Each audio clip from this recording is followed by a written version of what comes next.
Pinalayas ako ng sarili kong asawa sa gabing agaw buhay ang kanyang ina. Habang nanginginig ang mga kamay ko sa lamig sa labas, ang babaeng ipinalit niya ay nagpapakasasa sa mainit naming tahanan. Umalis ka na, bago pa masira ang pangalan namin.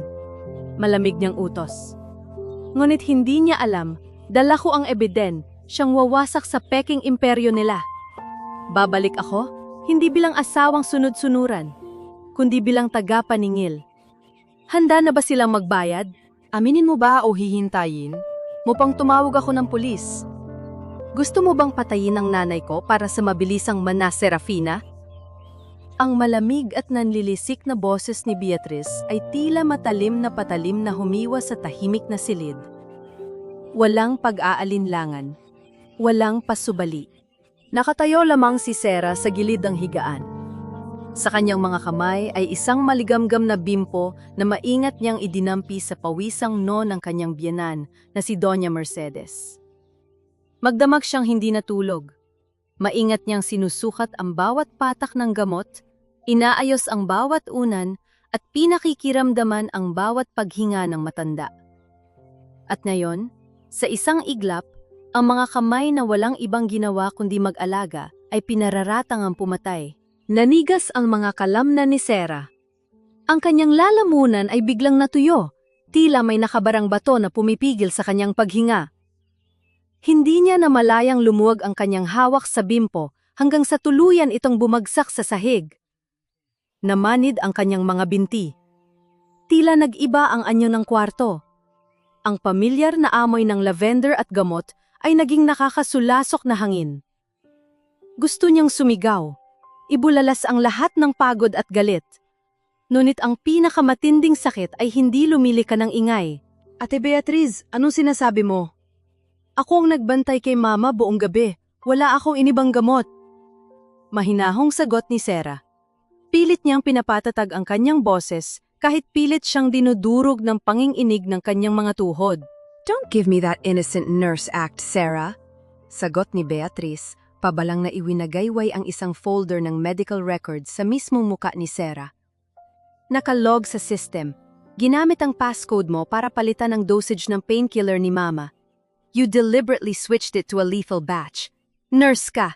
Alam mo ang epekto niyan kapag naibigay sa pasyente. Wala akong ginagawang ganyan. Bakit ko sasaktan si Mama? Napakuyom si Sarah ng kanyang mga kamao. Dahil alam mong ibibigay niya sa akin ang lupa sa Batangas. At gusto mo mapunta sa inyo ni Lorenzo ang lahat bago pa siya makapirma. Dugtong ni Beatrice, walang pakialam kung marinig sila ng mga katulong sa labas. Bago pa man makasagot si Sarah, bumukas ang pinto ng kwarto ng may matinding puwersa. Pumasok ang isang matangkad na lalaki, si Lorenzo. Ang asawa niyang ipinagtanggol niya laban sa sariling kapaguran. Ang asawang pinagsilbihan niya sa loob ng 12 taon. Tumingin si Sarah sa mga mata nito, naghahanap ng kakampi, ng isang taong sasalag sa mga walang basehang paratang. Lorenzo, please, tell her. Sabihin mo sa kanila na hindi ko magagawa yon. Ikaw ang nakakakilala sa akin.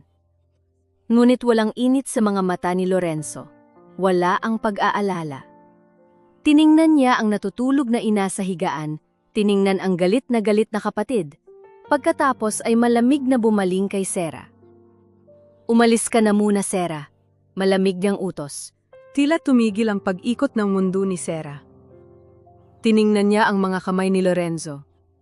Ang parehong mga kamay na nangakong puprotekta sa kanya sa harap ng altar noong araw ng kanilang kasal, na yon ay nakapamulsa lamang, nagtatago mula sa responsibilidad. Ano? Hindi mo ba tatanungin kung totoo? Lorenzo, asawa mo ako. Hindi ako kriminal. Mangiyak-ngiyak na wika ni Sarah. Pakiramdam niya ay unti-unti siyang inaalisa ng balat. The board is watching, Sarah. Ayoko ng iskandalo ngayon. Just pack your things and leave. Hanggat hindi natatapos ang investigasyon, huwag kang babalik dito. Tinalikuran siya ni Lorenzo. Hindi man lang binigyan ng pagkakataong makita ang unti-unting pagtulo ng kanyang mga luha. Hindi na siya nagmakaawa.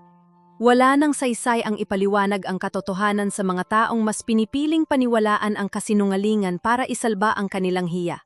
Sa loob ng madilim nilang kwarto, tahimik na isinilid ni Sarah ang ilang pirasong damit sa isang maliit na bag.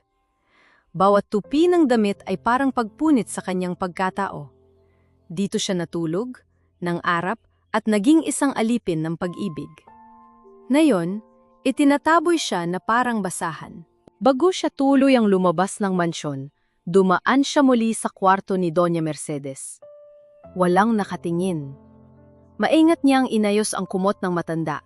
Itinakip ito hanggang sa dibdib upang hindi ito lamigin sa madaling araw. Isang tahimik na paalam na walang sinuman ang makakain, tindi. Ito ang huling pagpapatunay ng kanyang wagas na pagmamahal bago niya tuluyang lisanin ang bahay na yon. Nang makalabas si Sarah sa malaking gate ng mga Villa Corta, saktong bumagsak ang malakas na ulan mula sa nagagalit na kalangitan. Basa ang kanyang buhok at damit, ngunit mas malamig ang pakiramdam sa kanyang puso. Kasabay ng paghampas ng hangin ay ang paghinto ng isang pamilyar at mamahaling sasakyan sa mismong harapan ng driveway ng mansyon. Bumukas ang pinto nito. Isang babaeng nakasuot ng eleganteng damit ang bumaba, inaabutan agad ng payong ng mga kasambahay upang hindi madampi man lang ng ulan ang makinis nitong balat. Si Clara. Ang babaeng matagal nang inirereto ni Beatrice kay Lorenzo noon pa man. Nagkatinginan sila ni Sarah na nakatayo sa gilid ng kalsada, basang-basa at yakap-yakap ang maliit na bag. Isang matipid at mapanuyang ngiti ang sumilay sa mga labi ni Clara. Tila sinasabi ng mga mata nito na matagal na niyang hinihintay ang gabing ito. Lumingon si Clara sa pintuan ng mansyon kung saan naghihintay si Beatrice. Oh, Clara, thank God you're here. We need someone who actually knows how to take care of a family. Malaas na bati ni Beatrice na sinadyang iparinig kay Sarah bago tuluyang ipasok si Clara sa loob ng mainit at maliwanag na bahay. Naiwan si Sarah sa gitna ng kalsada. Umuulan, ngunit hindi niya maramdaman ang lamig dahil sa nag-aapoy na sakit sa kanyang dibdib. Pinaalaya siya bilang asawa sa mismong gabing nangangailangan siya ng karamay, at sa parehong gabi ay agad silang nagpasok ng kahalili. Biglang yumanig ang kanyang telpon o sa loob ng kanyang basang bulsa. Isang hindi kilalang numero ang lumabas sa screen.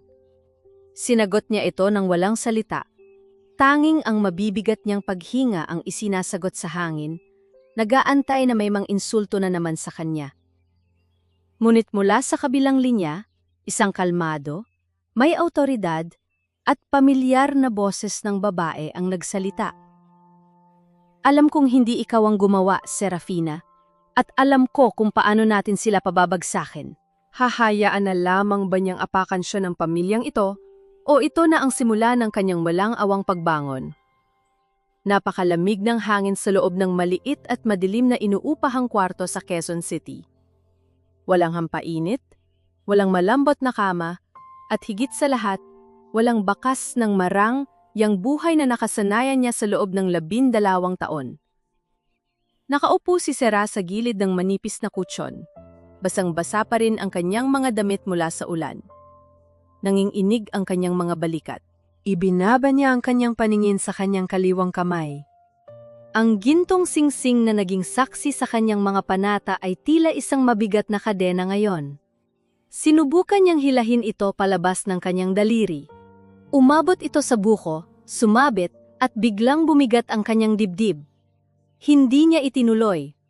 Hinaplos na lamang niya ang malamig na metal, kinikimkim ang natitirang sakit ng isang pag-ibig na itinapon na lamang ng kanyang asawa upang protektahan ang pangalan nito. Ngunit wala siyang oras para magluksa ng matagal. Kinuha niya ang kanyang laptop mula sa kanyang bag at binuksan ito. Ang liwanag mula sa screen ang tanging magbigay tanglaw sa kanyang namumutlang mukha. Nakabukas sa kanyang harapan ang mga patunay na matagal na niyang palihim na kinakalap. Mga bank transfers, mga resiresibo ng peking medical equipment. 32 milyong piso ang unti-unting ninanakaw ni Beatrice mula sa pondo ng pamilya papunta sa isang dummy corporation na nakapangalan sa anak nito. Hindi siya nanatili sa mansyon upang maging sunod-sunuran lamang. Nanatili siya upang bantayan si Doña Mercedes at protektahan ito mula sa sarili nitong kadugo. Umikot ang liwanag sa screen ng kanyang telepon. Isang tawag mula kay Amalia, ang pinsan niyang itinuring na niyang tunay na kapatid. Sinagot niya ito. Ate Sera, totoo ba? Pinalayas ka raw ni Kuya Lorenzo? Garalgal at umiiyak na boses ni Amalia sa kabilang linya. Nasaan ka ngayon, ate? Puntahan kita dyan, hindi kita iiwan pangako. Tutulungan kita. Gumaan ng kuunti ang dibdib ni Sera. Sa gitna ng pagtalikod ng buong mundo, may isang taong hindi nakalimot sa kanyang kabutihan.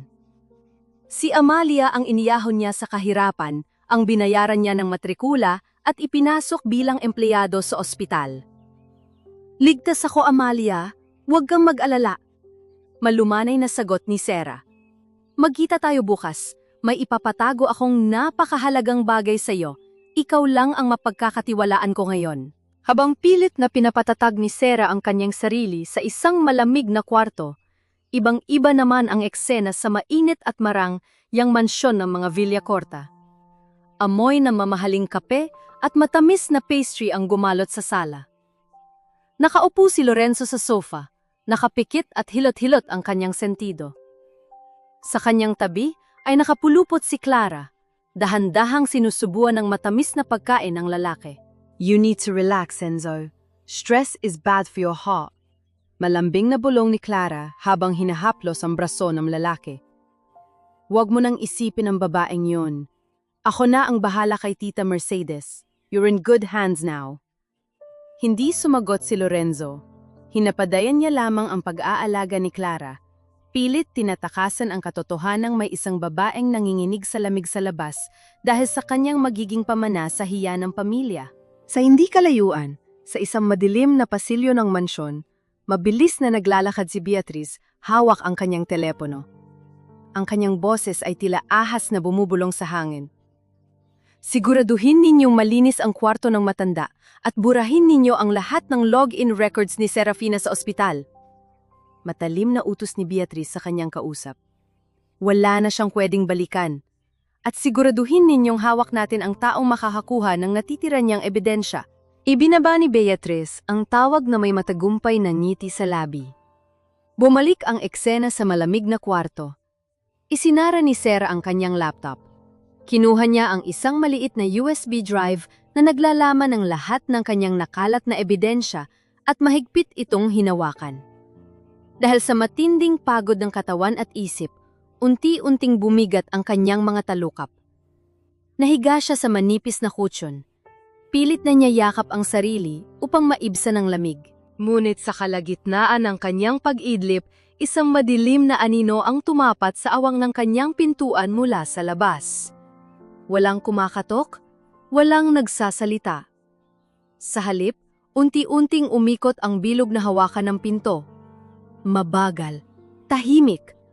Ang tunog ng bakal na pilit binubuksan mula sa labas ay gumuhit sa katahimikan ng madaling araw, nagbabadya ng isang panganib na unti-unting nakapasok sa kanyang nag-iisang kanlungan.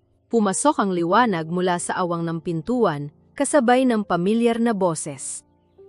Si Amalia, may dala itong mainit na kape sa isang paper cup. Agad niyang niyakap si Sera nang mahigpit pagkapasok sa kwarto. Ang madilim na anino kagabi ay siya lamang pala, nag-aalangan kung paano kakatok at hindi makatulog sa pag-aalala. Ate Sera, ang payat mo na. Bakit ka nantitiis dito? Umiiyak na tanong ni Amalia habang iniaabot ang kape. Tinanggap ito ni Sera. Ang init ng baso ay nagbigay ng kaunting ginhawa sa kanyang nanlalamig na mga palad. Tiningnan niya ang pinsan. Si Amalia na itinuring niyang tunay na kapatid. Si Amalia na iniyahon niya sa masikip na eskinita ng Pasay, pinag-aral at binigyan ng disenteng trabaho. Sa mundong puno ng panlilinlang, ang babaeng ito ang natitirang naiiwan sa kanyang tabi. Kailangan kong magtago, Amalia. Hindi pa tapos ang laban. Mahinang sagot ni Sera. Kinuha niya mula sa ilalim ng kanyang unan ang maliit na USB drive. Lahat ng ebidensya laban kay Beatrice ay narito. Ang mga ninahaw na pondo, ang dummy accounts ng anak niya. Hawak ko ang katotohanan. Nanlaki ang mga mata ni Amalia, nakatitig sa maliit na bagay na hawak ni Sera. Itago mo ito para sa akin. Patuloy ni Sarah, inilalagay ang USB sa palad ng pinsan. Huwag mong ipagkakatiwala kahit kanino. Kapag may nangyari sa akin, gamitin mo ito para ilabas ang katotohanan. Ikaw lang ang pinagkakatiwalaan ko, Amalia. Isinara ni Amalia ang kanyang palad, mabilis na tumango at muling niyakap si Sarah. Nangako itong itatago yon gamit ang sariling buhay.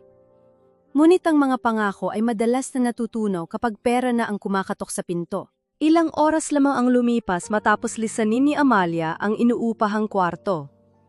Sa isang pribadong kwarto ng isang mamahaling restaurant, nakaupo si Beatrice, humihigop na mamahaling alak. Bumukas ang pinto at pumasok si Amalia, nanginginig, hindi makatingin ng diretsyo sa mata ng matapobreng babae.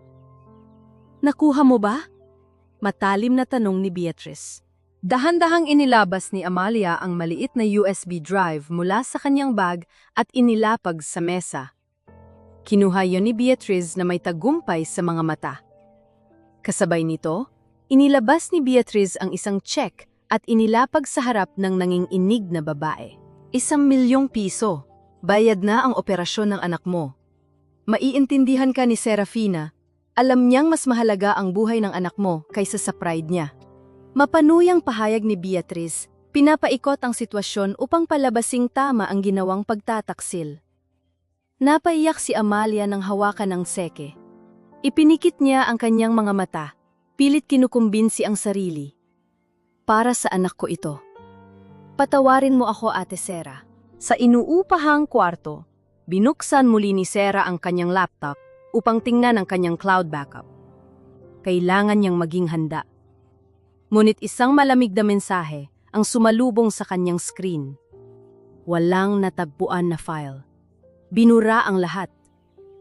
Pilit niyang hinanap ang IP address ng huling gumamit nito. At nang lumabas ang lokasyon at pangalan ng device na nag-access, tila piniga ang kanyang puso. Device ni Amalia. Gumuho ang mundo ni Sarah. Hindi dahil sa nawalang ebidensya, kundi dahil ang mismong taong tinulungan niya ang nagbigay ng kutsil, kay Beatrice para saksakin siya. Ang pagtataksil ng kadugo ay mas masakit pa kaysa sa pagpapalayas ng asawa. Tiningnan niya ang paper cup ng kape na iniwan ni Amalia sa mesa. Ang natirang mansa ng kape sa gilid nito ay tila isang malinang na paalala ng pekeng malasakit. Napahagulgol si Sarah. Isang iyak na walang tunog, tanging ang matinding panginginig ng buong katawan ang nagpapakita ng pagkawasak ng kanyang kaluluwa. Samantala, sa loob ng mansyon, napansin kaya ng may sakit na si Mercedes ang biglaang pagbabago. Wala nang malamig na bimpo na dumadampi sa kanyang noo sa tuwing siya ay nilalagnat. Iba ang timpla ng tsaa na ibinibigay ni Clara. Iba ang paraan ng pagkumot sa kanya kapag sumasapit ang madaling araw. Nakapikit lamang ang matanda, ngunit ang kanyang diwa ay patuloy na nagmamasid sa tahimik na kasamaan sa kanyang paligid. Mabilis na pinunasan ni Sarah ang kanyang mga luha nang makita ang liwanag ng isang sasakyan na tumama sa bintana ng kanyang kwarto. Sumilip siya. Pamilyar na sasakyan. Bumaba mula rito si Lorenzo. Hindi ito bumisita para humingi ng tawad. Walang bitbit na pagmamahal ang kanyang mga mata o lungkot ng isang nag-aalalang asawa. Sa halip, hawak nito ang isang puting sobre na mahigpit niyang tangan. Tiningnan ni Sarah ang sobreng yon. Isang piraso ng papel na magdidikta ng katapusan ng lahat. Bumukas ang pinto ng maliit na kwarto nang hindi man lang nag-aantay ng pahintulot. Pumasok si Lorenzo, dala ang lamig ng gabi at ang tigas ng kanyang paninindigan. Walang bakas ng pag-aalala sa kanyang mukha nang magtama ang kanilang mga paningin. Inilatag niya sa ibabaw ng lumang mesa ang isang puting sobre. Ang pamilyar na selyo ng law firm ng kanilang pamilya ay tila nakang-isi kay Sarah. Pirmahan mo na ang annulment papers na yan para matapos na ang iskandalo. Malamig na utos ni Lorenzo, umiiwas ng tingin sa kalagayan ng asawa. Bibigyan kitang ang sapat na sustento buwan-buwan. Hindi ka maghihirap. Ito na ang pinakamadaling paraan para sa ating dalawa. Isang mapait na ngiti ang sumilay sa mga labi ni Sarah. Tinitigan niya ang lalaking nasa kanyang harapan. Ang lalaking pinagsilbihan niya ng higit sa 1 dekada, ngayon ay tinatrato siyang parang isang empleyadong binibigyan ng severance pay. Sustento? Mahinang tanong ni Sarah. Ngunit ang bawat salita ay may dalang talim na bumabaon. Iniisip po bang pera ang dahilan kaya ako nagtiis ng 12 taon sa pamilya ninyo? Na ang bawat puyat ko sa pag-aalaga sa nanay mo ay may katumbas na presyo? Nag-igting ang panga ni Lorenzo. Pilit niyang pinaninindigan ng father na itinayo niya. Huwag na nating pahabain pa ito, Sarah. Si Clara na ang nag-aalaga kay mama ngayon. May medical background din siya at sanay siya sa pagpapatakbo ng ganitong sitwasyon. Wala ka na dapat alalahanin pa. We have it under control. Ang pagbanggit sa pangalan ni Clara ay tila asidong ibinuhos sa nagdurugong sugat ni Sarah. Ang babaeng pumalit sa kanya sa iisang gabi ay ginagamit na ngayong pananggalang ni Lorenzo upang linisin ang kanyang sariling konsensya. Kinuha ni Sarah ang puting sobre mula sa mesa. Sa halip na buksan, ibinalik niya ito ng buo sa dibdib ng kanyang asawa. Kung gusto mo akong alisin sa buhay mo, patunayan mong nagkasala ko sa nanay mo. Matapang na pahayag ni Sarah, hindi umaatras kahit 1 pulgada. Patunayan ninyo sa korte na gusto kong patain ang babaeng mas minahal ko pa kaysa sa sarili kong ina. Ngunit hindi ako pipirma dyan para lang isalba ang hiya mo, Lorenzo. Hindi ko ibebenta ang katotohanan para maprotektahan ang pangalan ng pamilya mo. Napalunok si Lorenzo. Nakita ni Sarah ang panginginig ng panga ng lalaki nang marinig ang salitang iya.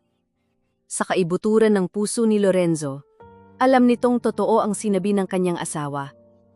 Alam nitong ginagawa niya lamang ito dahil natatakot siyang harapin ang mga bumabagsak na shares sa kumpanya at ang matatalim na dila ng mga board members. Ngunit mas pinili niyang tumalikod kaysa aminin ang sariling kaduwagan. Umalis siya ng walang karagdagang salita. Dala ang mga papel na walang pirma. Pagdating ni Lorenzo sa mansyon, sinalubong siya ng isang matinis na tunog ng nabasag na porselana mula sa itaas. Patakbo siyang umakyat patungo sa kwarto ng kanyang ina. Pagbukas niya ng pinto, nakita niya si Clara na namumula ang muka sa inis habang pinupulot ang mga basag na piraso ng tasa sa sahig. Sa ibabaw ng kama, galit na galit si Doña Mercedes, mabilis at mabigat ang paghinga. Hindi yan ang tsako! Ilang beses ko bang sasabihin na hindi ako umiinom niyan? Garalgal, noit matalim na sigaw ng matanda. Tita, ito po ang mahal na tsa mula sa London. Mas makakabuti po ito sa inyo. Pilit na nagpapaliwanag si Clara, pinipigilan ang sariling galit upang mapanatili ang imahe ng isang maamong anghel. Umalis ka sa paningin ko! Ayaw kong makita ang pagmumukha mo rito. Utos ni Mercedes, itinuturo ang pinto kung saan nakatayo si Lorenzo. Tumingin ang matanda sa kanyang anak. Lorenzo, palabasin mo ang babaeng yan at ipatawag mo ang aking abogado. Ngayon din. Natigilan si Lorenzo. Bakit biglang naghanap ng abogado ang kanyang ina sa ganitong oras ng gabi? May alam ba itong hindi nila alam? Wala siyang nagawa kundi utusan si Clara na lumabas, na iiwan siyang puno ng katanungan habang pinagmamastan ang inang, tila may sariling planog binubuo sa gitna ng karamdaman. Samantala, sa labas ng inuupahang kwarto ni Sarah, malalim na ang gabi at patuloy pa rin ang pagbuhos ng ulan. Katatapos lamang niyang umiyak at balak pa rin siya ng matinding kawalan ng pag-asa nang makarinig siya ng marahang pagkatok mula sa pintuan. Pinunasan niya ang kanyang mga mata at nag-aalinlangang binuksan ito. Isang eleganteng babae ang nakatayo sa kanyang harapan. Nakasuot ito ng mamahaling itim na coat na halos hindi nabasa ng ulan. Ang tindig nito ay nagpapahiwatig ng kapangyarihan at awtoridad. Tahimik nitong inabot kay Sarah ang isang matigas na piraso ng papel, ang calling card na may gintong letra. Ako si Attorney Catalina Ferrer. Kalmado at pormal na pagpapakilala ng babae, tinititigan ng maigi ang namumugtong mga mata ni Sarah. Ako ang abogado ng biyenan mo, at kailangan kanya. Pinaupo ni Sarah ang eleganting abogado sa tanging upuang kahoy na naroroon sa kanyang maliit na kwarto. Tinitigan niya ang babaeng nagpakilalang si Attorney Catalina Ferrer, sinusubok basahin ang tunay na layunin nito sa gitna ng gabi. Bakit mo ako tinutulungan? At bakit ngayon ka lang nagpakita kung ikaw pala ang abogado ni Mama? Sunod-sunod na tanong ni Sarah, hindi itinatago ang pagdududa sa kanyang boses. Sumandal si Catalina at matalim na tumingin kay Sarah. Hindi ako narito dahil lamang sa kabutihang loob, Serafina. Narito ako dahil may iisa tayong kalaban. Panimula ng abogado. Walang paligoy-ligoy nitong ibinunyag ang isang lihim na matagal nang ibinaon ng pamilya. Anak siya sa labas ng yumaong asawa ni Doña Mercedes. Isang iskandalo na pinatakpan ng mga Villa Corta kapalit ng pananahimik nilang mag-ina. Ngunit sa pag-ikot ng tadhana, nang mapansin ni Doña Mercedes ang unti-unting pagnanakaw ni Beatriz sa yaman ng pamilya, ang anak sa labas na itinaboy nila ang siya pa nitong naging lihim na sandata. Gusto kong bawiin ang karapatang ipinagkait nila sa akin at gusto monument linisin ang pangalan mo. Patuloy ni Catalina. Ipinatawag ka ni Doña Mercedes. At bilang legal counsel niya, ako ang magsisiguro na walang sinuman sa pamilya at yan ang makakapigil sa pagbabalik mo. Kinabukasan, tumambad ang isang eksenang hindi inaasahan sa loob ng mansyon ng mga Villa Corta. Kakapasok lamang ni Sarah sa malaking pintuan, kasabay si Catalina na naglalakad ng may buong pagmamalaki. Wala na ang nanginginig at umiiyak na Serafina. Ang babaeng nagbalik ay nakataas ang noo at handang harapin ang mga demonyong nagpalayas sa kanya. Nanlaki ang mga mata ni Beatriz na kasalukuyang umiinom ng kape sa sala. Halos mabitawan nito ang mamahaling tasa nang makita si Sarah. How dare you show your face here again? Lorenzo, bakit nakapasok ang mamamatay taong yan sa pamamahay natin? Matinis na sigaw ni Beatriz. Agad na nilapitan ang mga gwardiya upang ipakaladkad si Sarah palabas. Mula sa itaas ng hagdan, mabilis na bumaba si Lorenzo, kasunod ang nakakapit sa kanyang braso na si Clara. Kumunot ang noo ni Lorenzo nang makita ang asawa, ngunit bago pa siya makapagsalita, inilantad ni Catalina ang isang legal na dokumento na may lagda mismo ni Doña Mercedes. Ang pasyente mismo ang humiling ng presensya ng kanyang manugang. Formal na pahayag ni Catalina na nagpatahimik sa buong sala. Bilang kanyang piniling tagapag-alaga na may autorisasyon ng batas, walang sinuman sa inyo ang may karapatang magpaalis kay Serafina. This is absurd! Nilaso ng babaeng yan ang isip ni Mama. Giit ni Clara, pilit na isinisiksik ang sarili sa usapan upang protektahan ang kanyang bagong posisyon sa mansyon. Hindi pinansin ni Sarah ang mga insulto. Nagtuloy-tuloy siya sa pag-akyat patungo sa kwarto ni Doña Mercedes, habang walang nagawa sina Beatriz, Lorenzo, at Clara kundi ang sumunod dahil sa pangamba. Nang buksan ni Sarah ang pinto, nakita niya ang biyenan na nakahiga, mas payat kaysa sa huling kita niya, at bakas ang matinding pagod sa mukha. Agad na lumapit si Beatriz sa higaan upang magsumbong. Mama, baka saktan ka na naman niya. Itaboy niyo na ang babaeng yan, pilit na pambubuyo ni Beatriz. Dahan-dahang iminulat ni Doña Mercedes ang kanyang mga mata. Tiningnan niya ang kanyang anak na babae, ang anak na lalaking walang paninindigan, ang mapagpanggap na si Clara, at sa huli, ang manugang niyang walang sawang nag-aruga sa kanya. Ako ang nagpatawag sa kanya. Mahina, ngunit may diin na utos ni Mercedes. Bawat salita ay nangangailangan ng labis na lakas. Dito lang si Serafina. Kung may magpapalabas sa kanya, lalabas din ako sa pamamahay na ito kasama niya. Natigilan ang lahat. Walang nagawa si Lorenzo kundi ang yumuko sa kahihiyan. Alam niyang kapag nagpumilit siya, lalo lamang lalala ang kondisyon ng kanyang ina. Hinawakan niya sa braso si Clara at pilit itong hinila palabas ng kwarto. Kasunod si Beatriz na naggangalit ang mga bagang sa matinding pagkatalo. Nang sila na lamang dalawa ang naiwan sa loob, dahan-dahang lumapit si Sarah sa gilid ng higaan. Wala siyang sinabi. Naupo lamang siya at inayos ang magulong kumot ng matanda. Inabot ni Mercedes ang kamay ni Sarah. Sa gitna ng panghihina nito, naramdaman ni Sarah ang marahang pagpisil ng matanda sa kanyang mga daliri. Isang pagpisil na hindi nangangailangan ng salita. Isang tahimik na mensaheng nagsasabing, alam nito ang katotohanan, at alam nito kung sino ang tunay na nagmamahal. Pagsapit ng gabi, habang mahimbing na natutulog si Mercedes, tahimik na nag-iisip si Sarah sa gilid ng kama. Kung nabura na ni Amalia ang ebidensya mula sa cloud, paano niya muling mapapatunayan ang pagnanahaw ni Beatrice? At saan kaya inilipat ng magaling niyang hipag ang 32 milyong piso ngayon na alam nitong may nag-iimbestiga? Upang ilihis ang kanyang isip, nagsimula siyang ayusin ang mga gamot sa maliit na drawer ng bedside table ni Mercedes. Inilipat niya ang mga lumang kahon at itinabi ang mga nakabuhol na rosaryo. Ngunit nang makapa niya ang pinakadulo ng kahoy na drawer, may nahawakan siyang isang malamig na bagay na hindi pamilyar. Inilawan niya ito gamit ang kanyang telpon. Sa siyuwang sa pagitan ng mga aklat ng dasal, may isang nakatagong maliit na lente. Isang patagong video camera na hindi halata sa unang tingin, at ang anggulo nito ay nakatutok ng direkta sa mismong pintuan ng kwarto. Walang sinuman ang makakapasok o makakalabas ng hindi nakukuhanan ng video.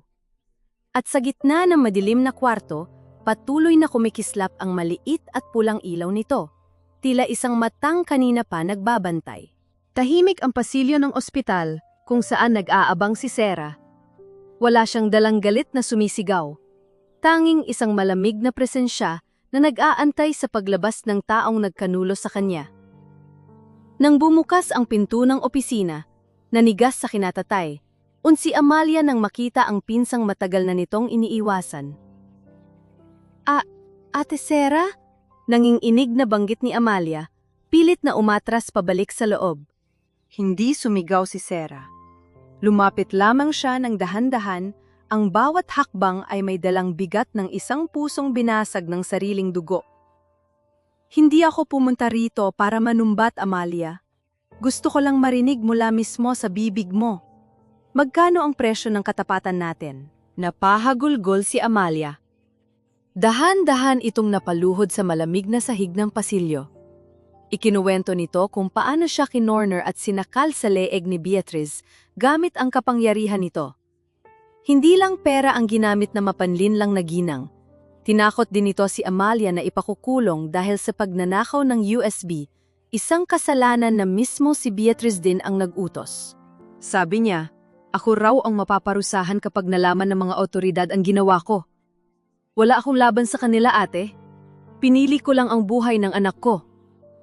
Pagmamakaawa ni Amalia habang nakakapit sa laylayan ng damit ni Sarah. Tinitigan siya ni Sarah.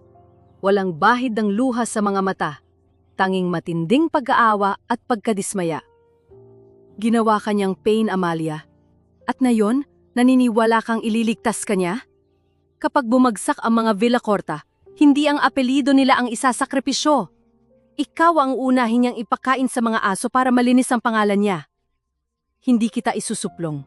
Pero mamili ka ng papanigan bago pa maging huli ang lahat. Tinalikuran niya ang umiiyak na pinsan. Iniiwan itong nakakulong sa sariling konsensya. Samantala sa loob ng mansyon, pilit na ginagapang ni Clara ang natitirang kahinaan ng utak ni Lorenzo. Nakaupo si Lorenzo sa opisina. Sapo ang noo at balot ng matinding pagod habang hinihimas ni Clara ang kanyang balikat mula sa likuran. Enzo, you have to transfer the Batangas property to my firm's name. Matutulungan kita na i-liquidate yan para maisalba ang bagsak na shares ng kumpanya ninyo. It's the practical choice. Tayo rin naman ang magsasama sa huli. Malambing na panghihikayat ni Clara. Ang mga mata ay palihim na nakikislapan sa kasakiman. Tumango lamang ng bahagya si Lorenzo. Masyadong lutang ang isip para makipagtalo.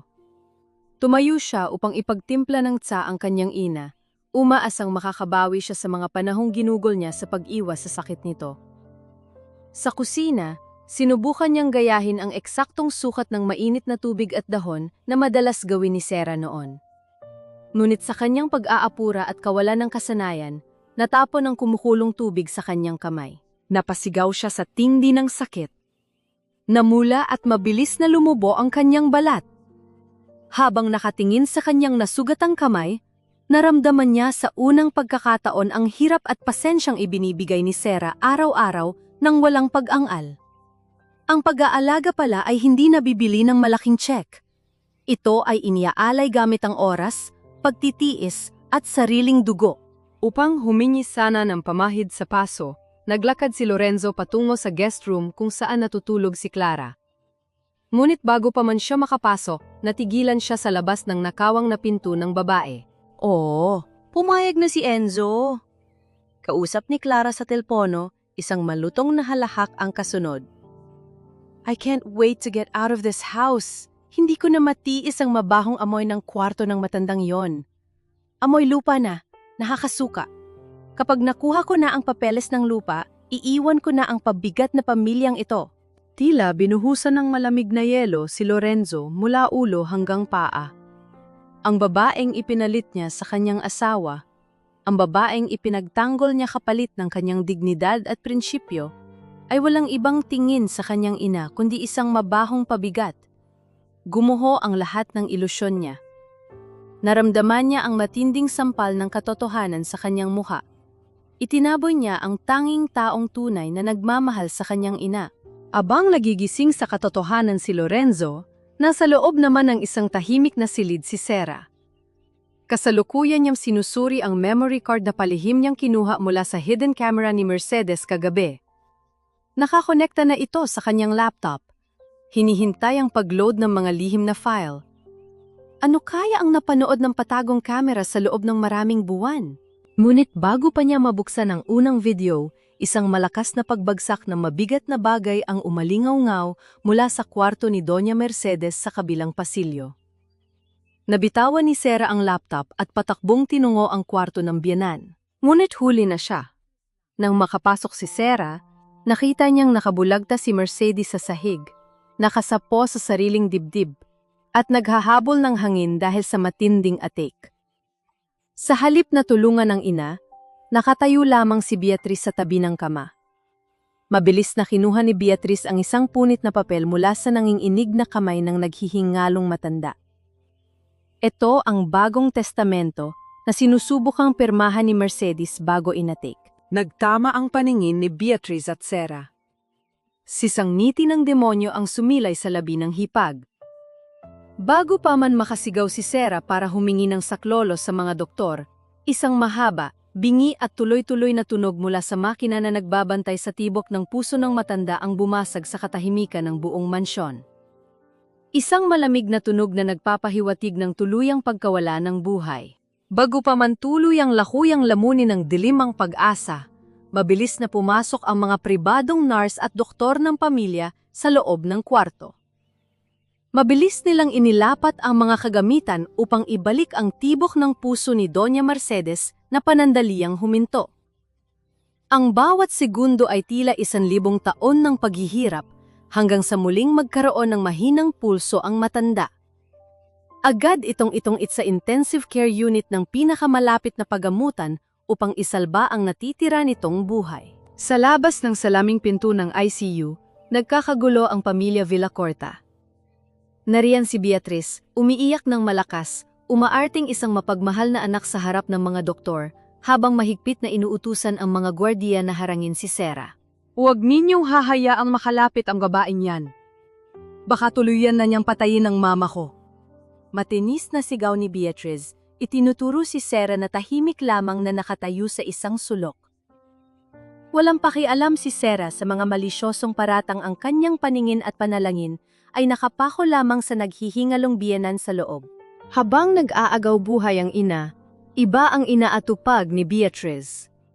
Sa isang pribadong conference room sa loob din ng ospital, ipinatawag niya ang mga miyembro ng Board of Directors. Inilatag niya ang isang gusot na papel at dokumentong sa pilitan niyang kinuha mula sa nanginginig na kamay ng ina bago ito mawala ng malay. Pirma na ito ni Mama. Pahayag ni Beatrice, pilit na pinatatatag ang boses upang itago ang panginginig ng kanyang mga tuhod. Ino-authorize na niya ang pag-liquidate ng lahat ng assets sa Batangas upang isalba ang kumpanya natin. Kailangan natin itong iproseso ngayon din bago pa mahuli ang lahat.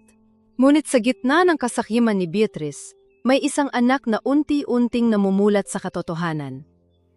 Pagkatapos marinig ang tunay na kulay ni Clara kanina, hinanak ni Lorenzo ang tanging taong alam niyang tunay na nagmamalasakit sa kanyang ina. Natagpuan niya si Serafina sa dulo ng pasilyo ng ospital. Wala itong kasama, tahimik na nakaluhod sa malamig na sahig, nakayuko at taimtim na nagdarasal. Walang nakatutok na camera, walang madla na nanonood, walang anumang bahid ng pagpapanggap. Purong pagmamahal at pag-aalala lamang. Lumapit si Lorenzo. Hinubad niya ang kanyang mamahaling coat at marahang ipinatong sa nanginginig na balikat ng kanyang asawa. Isang munting senyales ng pag-aalala na matagal niyang ipinagkait.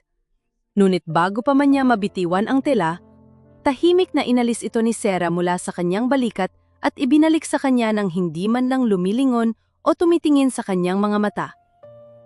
Isang tahimik na pagtangi na tila matinding sampal sa pagkatao ng lalaki. Napalunok si Lorenzo, tahimik na tinatanggap ang sakit ng kanyang sariling pagkakamali. Sakto namang lumapit si Clara, nag-iinarte at umaaktong nag-aalala, hawak ang isang mamahaling kape. Enzo, I'm so worried. Kailangan mo ba magbantay dito magdamag? It's so cold here. Maarte nitong reklamo, sabay tingin ng masama sa direksyon ni Sarah. Hinarap ni Lorenzo ang babaeng itinuring niyang lunas sa kanyang problema at tagapagligtas na kanilang hiya. Tinitigan niya ito ng malamig. Ang kanyang boses ay tila yelo na bumalot sa buong pasilyo. Umuwi ka na, Clara. Ipak mo na ang mga gamit mo at umalis ka sa pamamahay ko. At wag na wag ka nang babalik kahit kailan. Matigas at pinal na utos ng lalaki. Lanlaki ang mga mata ni Clara. Ang kanyang mapagmataas na muka ay biglang namutla sa kahihiyan habang pinapanood ng mga naggadaang nurse at pasyente. Wala siyang nagawa, kundi mabilis na lisanin ang lugar. Bit-bit ang nawasak niyang ambisyon na maging bagong reyna ng mga Via Corta. Bumalik ang atensyon sa conference room nang biglang bumukas ang pintuan. Pumasok si Attorney Catalina Ferrer, ang tindig ay puno ng otoridad na nagpatahimik sa buong Board of Directors. Inilapag niya ang isang legal na utos sa gitna ng mesa. Bilang secret co-executor ng mga ari-arian ni Doña Mercedes, hinaharang ko ang anumang transaksyon o pagbebenta ng assets. Mariing pahayag ni Catalina, tinititigan ng matalim ang namumutlang si Beatriz. Ang pirmang yan ay peke at hindi kinikilala ng batas dahil walang medical clearance ang pasyente nang gawin yan. Bukod pa rito, ang tunay na huling testamento ni Doña Mercedes ay nasa aking pangangalaga at mahigpit itong nakatago. Napabagsak si Beatriz sa kanyang upuan. Halos hindi makahinga sa tindi ng galit at takot na unti-unting kinakain ang kanyang wad na plano. Samantala, sa labas ng ICU, hindi na nag-aksaya ng panahon si Sarah. Umupo siya sa isang bakanting upuan sa waiting area at binuksan ang kanyang laptop. Ilang oras na ang nakalipas mula nang ibigay niya ang memory card ng hidden camera at ipasuri ito sa kanyang pinagkakatiwalaang IT contact upang ma-recover din ang mga binurang ebidensya mula sa ninakaw na USB ni Amalia. Isang mensahe ang lumabas sa kanyang screen. All files successfully recovered and decrypted. Tinitigan ni Sarah ang libu-libong dokumento at video files na ngayon ay nasa kanyang mga kamay na muli. Huminga siya ng malalim, inipon ang lahat ng sakit, galit at pagkamuhi na naranasan niya sa loob ng 12 taon. Dumating na ang oras ng pagtutuos. Ang banayad na paglubog ng pindutan sa kanyang keyboard ay naging hudyat ng pagsisimula ng uulan na hustisya. Ipinatawag ni Beatriz ang buong board of directors sa pinakamalaking conference room ng ospital. Suot ang kanyang paboritong pulang bestida na sumisimbolo sa kapangyarihan at pagmamanipula. Buong yabang siyang tumayo sa kabisera ng mahabang mesa. Kahit nabigo siyang makuha ang lagda ng kanyang ina, determinado siyang tapusin ang unang misyon. Ang tuluyang patalsikin si Serafina at makuha ang tiwala ng lupon upang pagtakpan ang kanyang 32 milyong pisong pagnanakaw. Gentlemen, as you know, my mother is fighting for her life. Panimula ni Beatriz, gumagamit ng mapanlinlang na tono ng kalungkutan. At hanggat nasa ICU siya, we cannot let a suspected murderer have any access to our family's foundation. Gusto kong formal nating alisan ng kapangyarihan si Serafina ngayon din. Tahimik na nakaupo si Lorenzo sa kabilang dulo ng mesa, malalim ang iniisip, tila isang katawan na inalisan ng kaluluwa. Wala siyang lakas upang sumagot o sumalungat. Bago pa man makapagsalita ang isa sa mga board members para sumang-ayon, bumukas ang mabigat na pintuang gawa sa mahogany. Ang inaasahang katahimikan ay nabasad ng matatapang na yabag. Pumasok si Sarah, nakasuot ng simpleng puting damit, ngunit ang kanyang presensya ay tila isang nagngangalit na bagyo na handang manalasa. Kasunod niya si Attorney Catalina Ferrer at sa kanilang likuran ay isang nanginginig at maputlang babae, si Amalia. Nanlaki ang mga mata ni Beatrice. Agad siyang napatayo, ang kanyang pulang mga kuko ay bumaon sa gilid ng mesa. What is the meaning of this? Sino ang nagpapasok sa babaeng yan dito? Guards! Walang lalabas at walang tatawag ng gwardiya. Kalmadong utos ni Catalina, inilalapag ang kanyang selyadong briefcase sa ibabaw ng mesa. Bilang legal na kinatawan ni Doña Mercedes, ipinag-uutos kong pakinggan ng lupon ang katotohanan bago kayo gumawa ng anumang desisyon. Tiningnan ni Sarah ang hipag na ngayon ay pinagpapawisan sa kabila ng malamig na temperatura ng kwarto. Ang tanging sisira sa pamilyang ito ay ang mismong nakaupo sa kabisera. Mariing wika ni Sarah, ang boses ay hindi nanginginig, walang kahit anong bakas ng takot. Humarap si Sarah kay Amalia at marahang tinango ang kanyang ulo.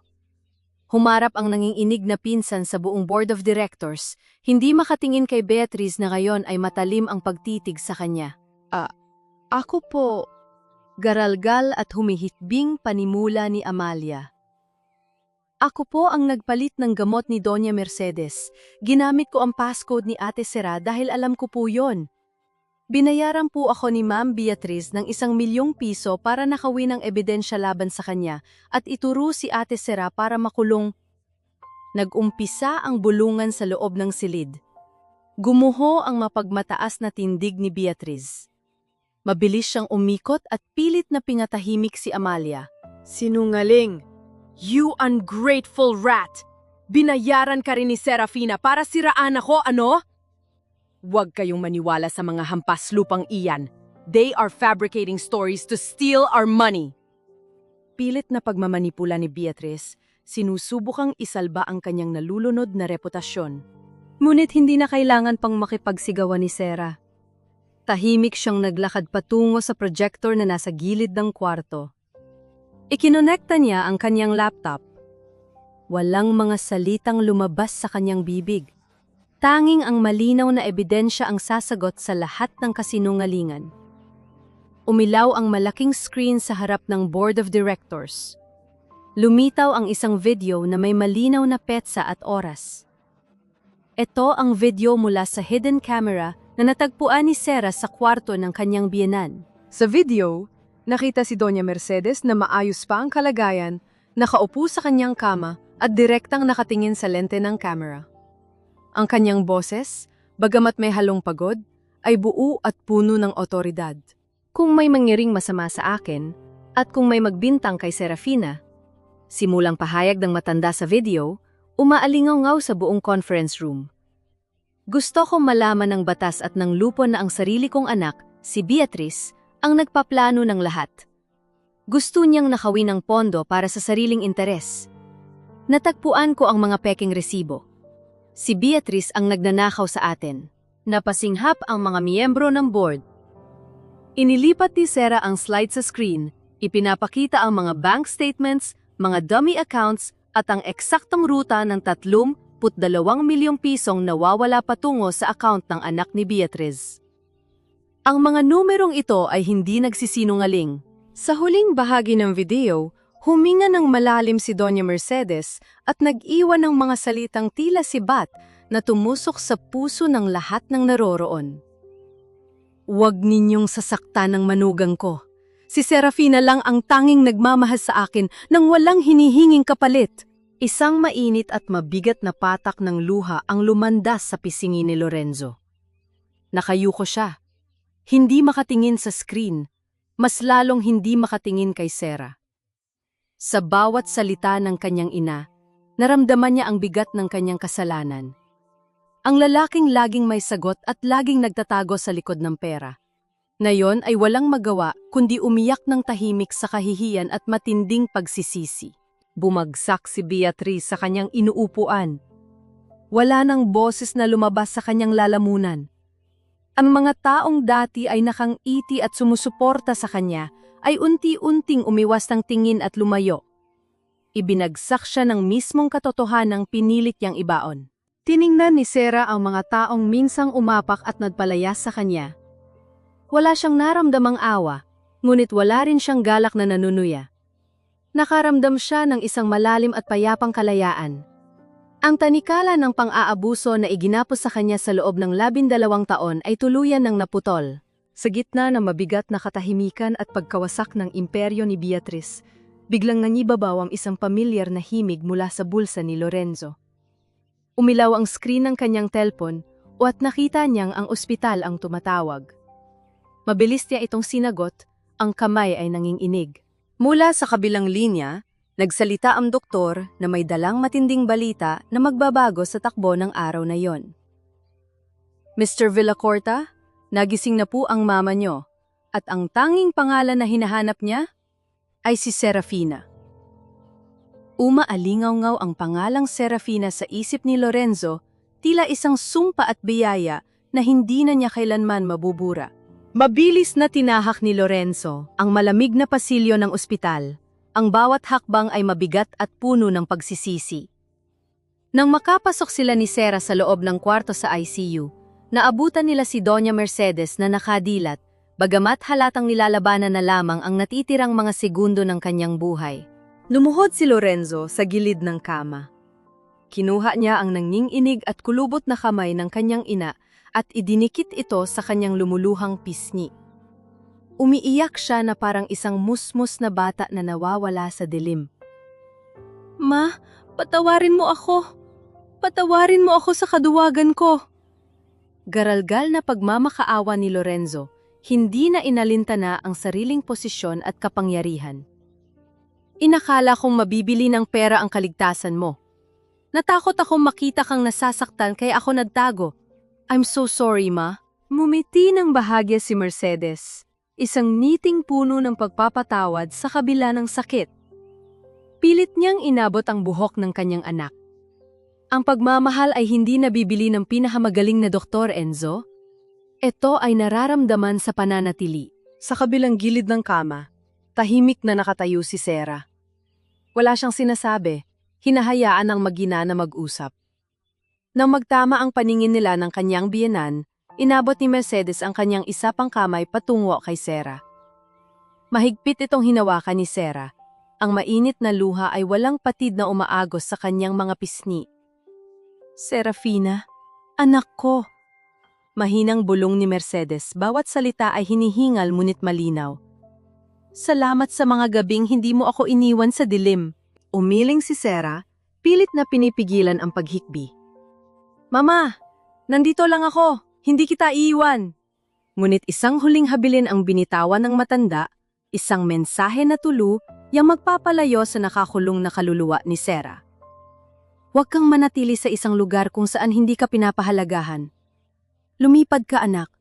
Hanapin mo ang iyong sariling langit." Matapos bitawan ang mga salitang iyon, isang payapa at magandang ngiti ang sumilay sa mga labi ni Mercedes. Tinitigan niya si Sarah sa huling pagkakataon, alam niyang nasa tamang kamay ang kanyang maiiwang pangarap. Ipinikit ng matanda ang kanyang mga mata. Ang paulit-ulit na tunog mula sa makina na nagbabantay sa kanyang tibok ng puso ay unti-unting bumagal, hanggang sa mauwi ito sa isang mahaba at diretsong himig ng pamamaalam. Pumanaw si Doña Mercedes ng payapa, hawak ng 2 taong nakasaksi sa kanyang huling hininga. Ilang araw matapos ihatid sa huling hantungan ang haligi ng mga Villacorta, nagtipon ang mga natirang miyembro ng pamilya sa malawak na opisina ni Attorney Catalina Ferrer. Wala si Beatrice, na kasalukuyang nahaharap sa patong-patong na kasong isinampa ng Board of Directors at unti-unti nang iniiwan ng kanyang sariling anak. Tanging si Lorenzo at Sarah lamang ang magkaharap sa silid, balot ng matinding katahimikan at pangungulila. Nang buksan ni Catalina ang huling testamento, inaasahan na marami na ipapamana ng matanda ang kanyang milyon-milyong salapi at ang malaking mansyon kay Sarah bilang pasasalamat sa katapatan nito. Ngunit iba ang nilalaman ng papel. Walang pera, walang alahas, at walang porsyento ng kumpanya ang napunta sa kanya. Sa halip, inilipat ni Mercedes ang 18 ektaryang lupa sa Batangas sa isang hiwalay at independenteng trust fund. Ang lupang ito ay gagamitin upang ipatayo ang Casa Mercedes, isang pasilidad para sa mga pasyenteng may taning na ang buhay. Formal na pagbasa ni Catalina habang itinitiklop ang dokumento. Humarap siya kay Sarah. At ikaw, Serafina, ang itinalaga bilang nag-iisang tagapamahala ng pondong ito sa loob ng 5 taon. Walang sinuman mula sa pamilya Villacorta, kahit pa si Lorenzo, ang may karapatang mangialam sa desisyon mo. Kasama ng testamento ay isang maikling liham na isinulat ni Mercedes para kay Sarah. Binasa ito ng malakas ni Catalina upang marinig ng lahat. Hindi kailangan ng manugang ko ang aking pera upang patunayan ang kanyang halaga. Ang iiwan ko sa kanya ay ang kapangyarihang protektahan ang mga taong madalas nating makalimutan dahil sa pagiging abala sa kayamanan. Napahagulgol si Sarah. Ikinuha niya ng panyo ang kanyang mga mata habang umaapaw ang pasasalamat sa kanyang dibdib. Hindi dahil sa nakuha niyang ari-arian, kundi dahil naintindihan ng kanyang biyen anang pinakailalim ng kanyang puso. Ito ang pinakamagandang pamanang maaari niyang matanggap, ang tiwala at isang malinaw na layunin. Nang matapos ang pagbasa at tahimik na lumabas si Catalina upang bigyan sila ng pribadong sandali, naiwan si Lorenzo at Sarah. Tumingin si Lorenzo sa kanyang asawa. Ang kanyang mga mata ay nagmamakaawa, puno ng pag-asa at desperasyon na baka sakaling mabura pa ang nakaraan. Sarah, maaari ba tayong magsimula muli? Babawi ako sa lahat ng pagkukulang ko. Garalgal na pangako ng lalaki, humahakbang papalapit sa asawa. Inaayos ko na ang kumpanya. Tinanggal ko na ang mga taong nanakit sa'yo. I will change, Sarah. Hindi na kita paalisin. Tinitigan siya ni Sarah. Wala nang galit sa kanyang mga mata. Ngunit wala na rin ang bulad na pag-ibig na umalipin sa kanya ng mahabang panahon. Dahan-dahan niyang hinawakan ng gintong singsing sa kanyang kaliwang daliri. Ang singsing na sumimbolo sa pagkaalipin niya sa hiya ng mga Villacorta, ang singsing na hindi niya nahubad sa gabing ipinagtabuyan siya sa gitna ng ulan. Walang pag-aalinlangan, hinila niya ito palabas ng kanyang daliri. Inilapa pa ni Sarah ang singsing sa ibabaw ng mga papeles ng testamento. Gagawin ko ang misyon ni Mama Lorenzo. Itatayo ko ang Casa Mercedes. Mahinahon ngunit pinal na wika ni Sarah, ang boses ay puno ng kalayaan. Tinalikuran niya ang lalaking minsang naging mundo niya. Pero tayo, tapos na tayo. Tuloy-tuloy na naglakad si Sarah, palabas ng pintuan nang hindi lumilingon. Iniiwan si Lorenzo na nakayuko at tuluyang binurog ng sariling pagsisisi, habang ang malamig na tunog ng gintong, singsing na bumagsak sa ibabaw ng makapal na salamin ng mesa, ay patuloy na umalingaw-ngaw sa tahimik na silid. Tinangay na ng hanging amihan ang 6 na buwan kasama ng mga mapapait na alaala mula sa Maynila. Sa ilalim ng maaliwalas na asul na kalangitan ng Batangas, unti-unti nang bumabangon ang isang malaking gusali mula sa lupa. Wala na ang Serafina na laging nakayuko, nanginginig at nagmamakaawa para sa katiting na atensyon sa loob ng malamig na mansyon ng mga Villacorta. Ang babaeng nakatayo ngayon sa gitna ng maalikabok na construction site ay may tuwid na tindig, nakasuot ng simpleng maong at puting sando, ngunit nagniningning sa kumpiyansa habang binabasa ang malaking blueprint ng Casa Mercedes. Habang maingat niyang itinatayo ang pundasyon ng bagong pag-asa, tuluyan namang gumuho ang imperyong minsang umalipin sa kanya. Nakapila ngayon si Beatriz sa mga pawn shop ng Maynila. Palihim na ibinebenta ang kanyang mga mamahaling perlas at diamante upang bayaran ang milyon-milyong pisong utang at maiwasan ang tuluyang pagkahulong. Ang anak na ipinagmalaki at sinubukan nitong isalba gamit ang nakal na yaman ay tuluyan siyang inabandona. Sa kabilang dako, sa isang masikip at maputik na palengke sa Pasay, namamasada at nagtitinda ng isda si Amalia. Pinatawad na ni Sarah ang kanyang pinsan at nagpadala ng huling tulong pinansyal para sa gamot ng anak nito. Ngunit ginawa niya yon ng may malinaw na hangganan. Napatawad na niya ang nakaraan, ngunit ang basag na tiwala ay hindi na kailanman muling mabubuo. Natutunan ni Sarah na ang tunay na kapatawaran ay hindi nangangahulugang pagbabalik ng mga nakasakit sa iyong buhay. Sa gitna ng pag-iinspeksyon niya sa mga materyales, isang malutong at wagas na halahak ang kumawala mula sa mga labi ni Sarah nang magbiro ang isa sa mga manggagawa. Ang tawang iyon ay malayang umalingaw-gaw sa buong pasilidad. Isang tawang matagal nang namatay sa loob ng 12 taon, na iyon ay muling nabuhay at nagbibigay ng liwanag sa lahat ng taong nasa paligid niya. Ngunit hindi niya alam na sa labas ng mataas na bakod na gawa sa alambre, may isang lalaking nakatayo sa ilalim ng matinding sikat ng araw. Walang sombrero, walang payong. Nakatayo lamang ito roon, tahimik na pinagmamasdan ang bawat pagngiti at pagtawa ng babaeng minsang naging asawa niya. Ang lalaking ito ay matagal nang nawala ng karapatang hawakan siya, kaya't nakukontento na lamang sa pag-aninag sa kanyang kaligayahan mula sa malayo. Maya-maya pa ay lumapit ang head foreman na si Mang Berto kay Sarah, bit-bit ang isang clipboard at nagkakamot ng batok. Ma'am Sarah, idiniskarga na po namin ang mga bagong sako ng semento sa likod. Ulat ng matanda, itinuturo ang gabundok na materyales malapit sa bodega.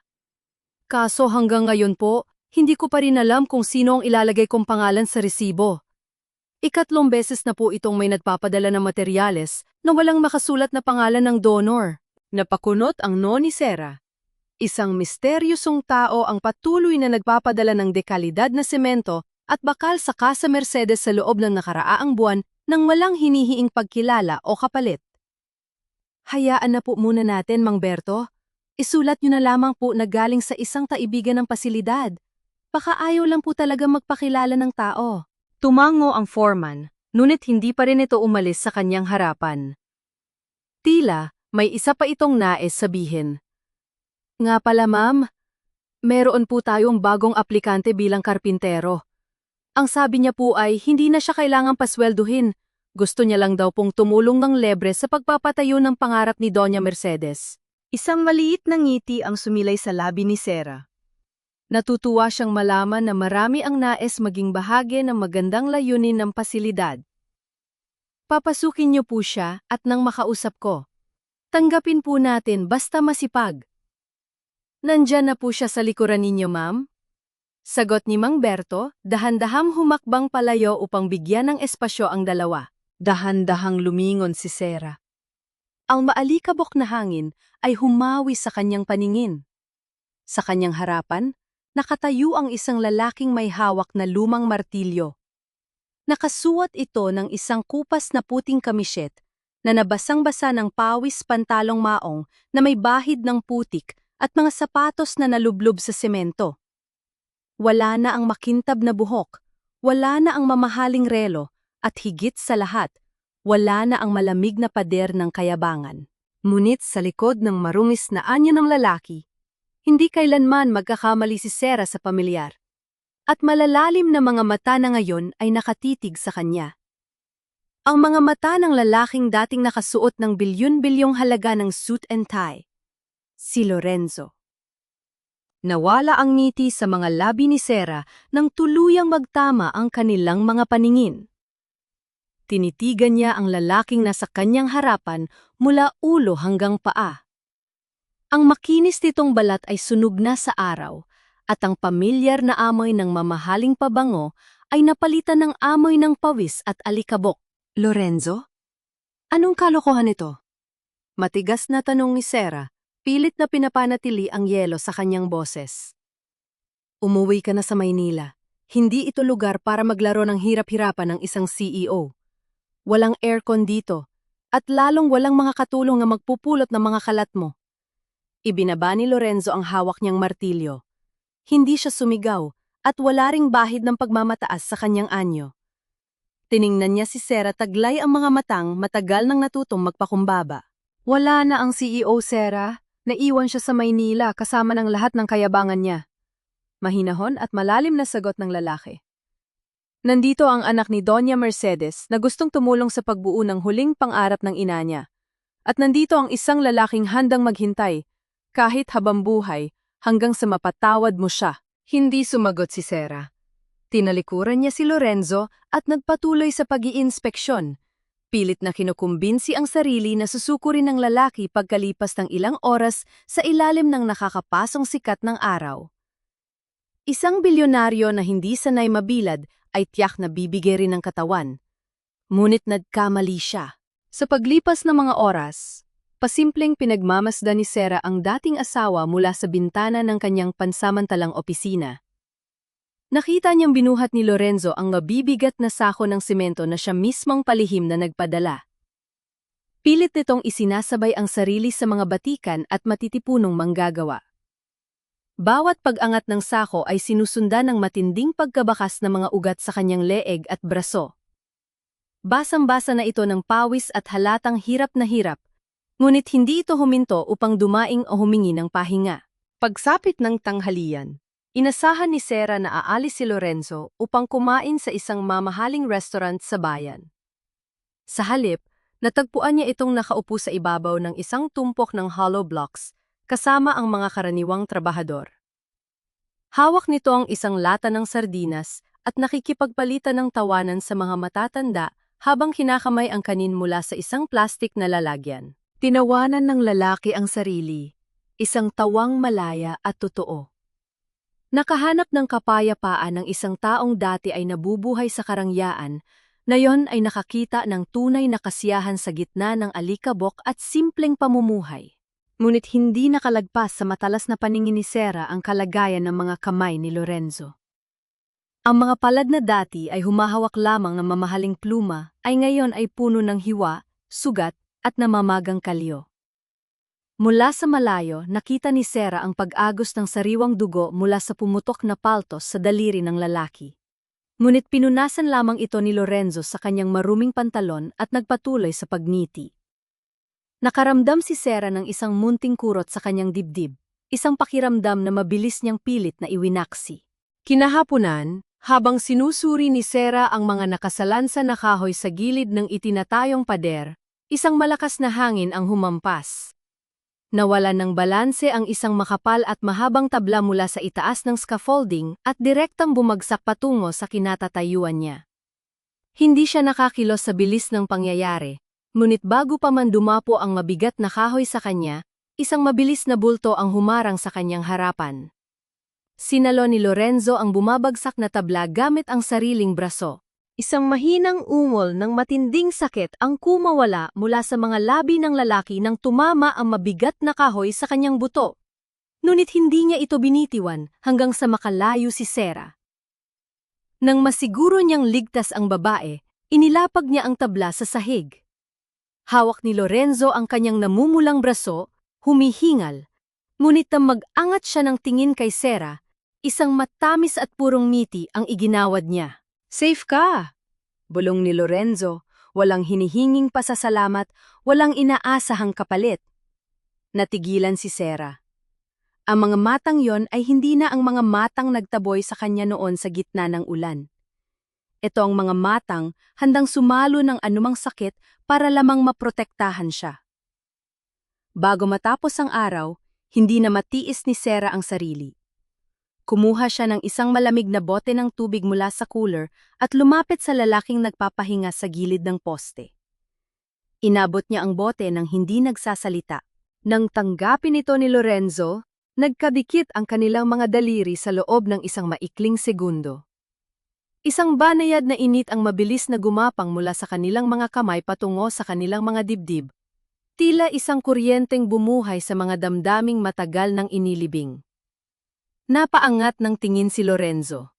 Ang kanyang mga mata ay umaapaw sa pangungulila at pagnanasa. Ngunit pinigil niya ang sarili na humakbang pa. Iginagalang niya ang hangganan na inilagay ni Sarah. "Salamat." Mahinang sambit ng lalaki. Ang boses ay puno ng pagsamba. Mabilis na umatras si Sarah at naglakad pabalik sa kanyang opisina. Pilit na itinatago ang panging inig ng kanyang sariling mga kamay at ang unti-unting paglambot ng yelo sa kanyang puso. Nang sumapit ang hapon, biglang nagdilim ang kalangitan. Ang mga maitim na ulap ay nagbuhos ng malakas at walang awang ulan sa buong Batangas. Nagkanya-kanyang takbo ang mga manggagawa upang sumilong sa ilalim ng mga yero at tolda. Mula sa bintana ng kanyang opisina, pinanood ni Sarah ang pagbagsak ng tubig mula sa langit. Ngunit nang ibaba niya ang kanyang paningin sa mismong lugar kung saan nagtatrabaho si Lorenzo, natigilan siya. Wala itong masilungan. Nakatayo lamang ang lalaki sa gitna ng malawak na bakuran, basang-basa, hinahayaang hampasing ng malamig na ulan ang kanyang sugatang katawan. Hindi siya umaalis. Hindi siya tumatakbo. Nakatingin lamang siya sa bintana kung saan naroon si Sarah, tahimik na naghihintay. Parang isang tapat at inabandonang aso na nag-aasam na muling papasukin sa init ng tahanan. Ang bawat pagpatak ng ulan sa ibabaw ng yero ay tila isang ritmong nagpapaalala sa lamig ng nakaraan at sa init ng isang pusong naghihintay na muling mabuksan.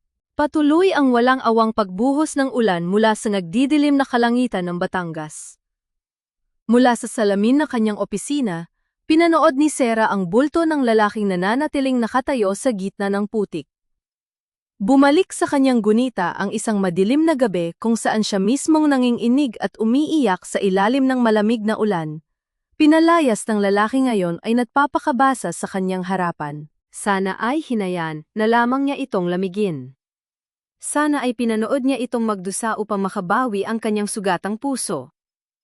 Ngunit hindi siya tulad ni Lorenzo. Hindi siya kailanman naging malupit. Mabilis na kumuha si Sarah ng isang malaking payong at naglakad palabas ng kanyang opisina.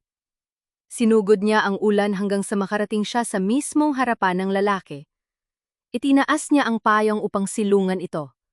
Basag-basa si Lorenzo, nang inginig ang mga labi sa matinding lamig. Ngunit nang makita niya si Sarah, isang pag-asa ang nagpakislap sa kanyang mga mata. "Pumasok ka na sa balkona. Magkakasakit ka niyan." Malamig ngunit may bakas ng pag-aalalang utos ni Sarah. Hindi tumutol si Lorenzo. Sumunod siya ng tahimik, maingat na naglalakad upang hindi maputikan ang sahig ng opisina ng asawa. Nang makarating sila sa may balkona, kung saan hindi inaabot ng ulan, kumuha si Sarah ng isang malinis at makapal na tuwalya mula sa kabinet. Inabot niya ito sa lalaki. Sinubukan ni Lorenzo na abutin ang tuwalya at punasan ang kanyang sariling buhok. Ngunit nanginig ang kanyang mga kamay. Ang mga sariwang sugat, hiwa at paltos na nakuha niya sa buong araw ng pagbubuhat ng semento at paghampas ng martilyo ay tila nagnininas na apoy sa tindi ng sakit. Nabitawan niya ang tuwalya. Huminga ng malalim si Sarah. Kinuha niya ang nahulog na tela. Lumapit siya ng isang hakbang. Nilamon ang natitirang espasyo sa pagitan nilang dalawa. Dahan-dahan at buong pag-iingat niyang idinampi ang tuwalya sa basang buhok ng lalaki. Natigilan si Lorenzo. Ang kanyang paghinga ay biglang naging mabigat. Walang mali siya sa ginagawa ni Sarah, tanging isang purong pag-aalaga na matagal nang inulilan ng kanyang kaluluwa. Habang pinupunasan ni Sarah ang kanyang mukha, naramdaman ng lalaki ang banayad na pabango ng babae, isang halimuyak na nagpapaalala sa kanya ng tunay na kahulugan ng tahanan. Pagkatapos patuyuin ang lalaki, kinuha ni Sarah ang maliit na first aid kit. Kumuha siya ng bulak at gamot at maingat na hinawakan ang malalaking kamay ni Lorenzo. Bawat dampi ng gamot sa nakabukas na laman ay nagdudulot ng hapdi, ngunit hindi inalis ni Lorenzo ang kanyang kamay. Sa halip, ipinikit niya ang kanyang mga mata. Sa gitna ng pisikal na sakit, ito ang pinakamasarap na pakiramdam sa buong mundo, ang muling maramdaman ang haplos ng babaeng kanyang pinakamamahal. Tinitigan ni Sarah ang mga kamay ng lalaki. Ang mga kamay na dati ay nagtaboy sa kanya, ngayon ay sugatan at pagod sa pagsubok na buuin muli ang kanyang tiwala. Naramdaman ni Sarah ang matalim ngunit malambing na titig ni Lorenzo sa kanyang muka. Puno ito ng pagsisisi, pagsamba, at isang kaba na natatakot na muling magkamali. "Hindi kita hinihiling na bumalik sa akin, Sarah." Garalgal na bulong ni Lorenzo, ang boses ay halos kainin ng tunog ng ulan. "Alam kong wala akong karapatan. Gusto ko lang patunayan na kaya kong manatili sa tabi mo. Na hindi na ako tatakbo. na kaya kong masaktan at mabasa, lalo na kapag umuulan at kailangan mo ng karamay. Tila, may isang kamay na mahigpit na pumiga sa puso ni Sarah. Ang mga salitang yon ay ang eksaktong mga katagang inasam niyang marinig noon pa man. Ngunit ang mga sugat ng kahapan ay masyadong malalim para maghilom sa isang gabi ng pag-aalaga. Binitawan niya ang kamay ni Lorenzo. Mabilis siyang tumalikod, pilit na pinipigilan ang mainit na luhang nagbabadya sa kanyang mga mata. Ayaw niyang makita niya lalaki na unti-unti nang bumabagsak ang kanyang mga pader. Matuyo ka lang. Maari ka nung umalis. Mabilis na sagot ni Sarah, habang naglalakad pabalik sa loob ng opisina, isinasara ang pintuang salamin upang ihiwalay ang sarili sa umaapaw na emosyon sa labas. Sa likod ng nakasarang pinto, napasandal si Sarah at tahimik na napahawak sa kanyang dibdib. May natitira pa ba siyang galit? O natatakot lamang siyang muling ibigay ang tiwala at masaktan sa ikalawang pagkakataon? Kinaumagahan. Sumikat ang araw na tila nilinis ang buong mundo mula sa hinagpis ng nagdaang bagyo. Maagang lumabas si Sarah sa kanyang opisina upang silipin ang mga manggagawa. Inaasahan niyang makikita muli ang lalaking nagbubuhat ng semento. Ngunit wala si Lorenzo. Inilibot niya ang kanyang paningin sa buong construction site. Walang bakas ng dating bilyonaryo. Isang munting kirot ng pagkabigo ang dumaan sa kanyang isipan. Siguro ay sumuko na ito. Siguro ay napagod na ito sa pag-arte. Bumalik siya sa kanyang opisina na may mabigat na hakbang. Ngunit nang makalapit siya sa kanyang mesa, may isang maliit na bagay na pumukaw sa kanyang atensyon. Sa ibabaw ng kanyang blueprint, nakalapag ang isang maliit na kwintas. Gawa ito sa isang makinis at inukit na piraso ng kahoy. Hindi ito nabili sa anumang mamahaling tindahan. Malinaw na pinaghirap ang hubugin ito ng isang taong walang sapat na kagamitan, ngunit may nag-uumapaw na dedikasyon. Dahan-dahan itong kinuha ni Sarah. Kasabay ng paghawak niya sa makinis na kahoy, nasinghap niya ang pamilyar na bango, ang halimuyak ng sariwang kahoy na pinaghalong lamig ng ulan. Isang matamis na paalala ng isang pang-akong tahimik na iniwan bago lumisan. Mabilis na hinawi ng panahon ang mga araw hanggang sa tuluyang mabuo at magbukas ang Casa Mercedes.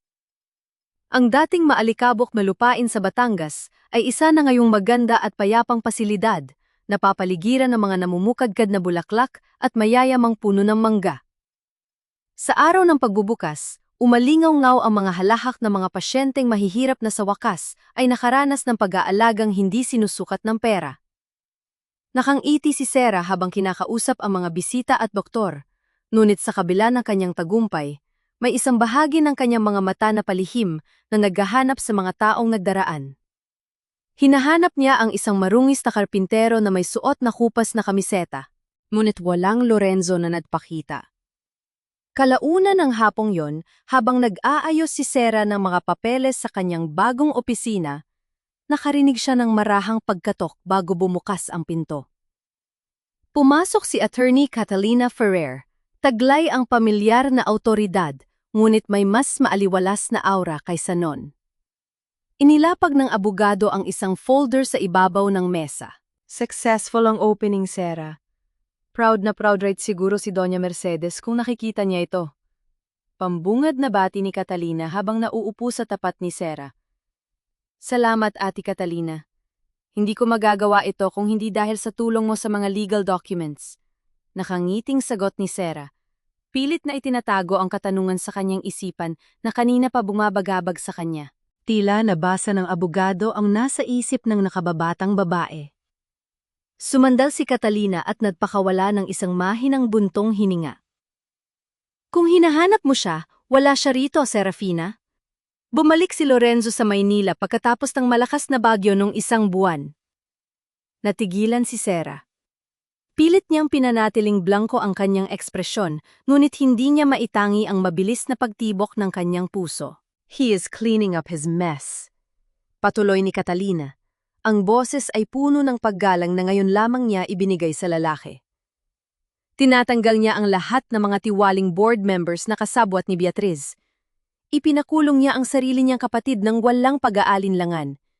Inaayos niya ang kumpanya, hindi para ibalik ang kapangyarihan niya, kundi para siguraduhing wala ng sinuman sa pamilya Villacorta ang makakapanakit ng inosente. May dinukot si Catalina mula sa kanyang signature bag at inabot ang isang simpleng puting sobre patungo kay Sera. Wala itong selyo ng kumpanya at walang anumang palamuti. Ipinabibigay niya, maikling wika ni Catalina bago tumayo at nagpaalam na iiwan muna si Sera upang basahin ito ng mag-isa. Nang sumara ang pinto, dahan-dahang binuksan ni Sera ang sobre. Ang sulat kamay ni Lorenzo ay maayos, ngunit may bakas ng matinding emosyon. Walang mahabang paliwanag, walang pagmamakaawa, tanging isang pangako lamang ang nakasulat sa kapirasong papel. Sera, inaayos ko ang sarili ko at ang mga basag na iniwan ng pamilya ko. Gusto kong linisin ang mundong ginagalawan ko, para kapag dumating ang araw na naging karapat-dapat na ako sa'yo, hindi na kita idadamay sa gulo ko. Maghihintay ako hanggang sa maging handa ka, kahit gaano katagal. Ibinaba ni Sera ang papel. Isang mainit at payapang pakiramdam ang yumakap sa kanyang kaluluwa. Sa unang pagkakataon mula nang umalis siya sa mansyon, naramdaman niya ang tunay at purong kalayaan. Wala nang bigat, wala nang takot na baka ang pagbabalik ni Lorenzo ay mangangahulugan ng pagbabalik sa madilim na nakaraan. Ang lalaking ito ay hindi na namimilit. Nagtatayo ito ng isang ligtas na espasyo mula sa malayo. Napahawak si Sera sa kanyang dibdib. Sa ilalim ng kanyang simpleng blusa, malapit sa kanyang tumitibok na puso, nakasabit ang maliit na inukit na kwintas na kahoy.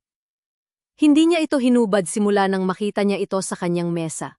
Nang sumapit ang unang anibersaryo ng pagkamatay ni Doña Mercedes, maagang nagising si Sera upang bumisita sa sementeryo sa Maynila. Tahimik ang buong paligid at may banayad na hangin na tila yumayakap sa mga bisita ng mga yumaong mahal sa buhay. Hawak ang isang simpleng basket ng mga bulaklak, naglakad siya patungo sa malaki at pribadong mausoleo ng mga Villacorta.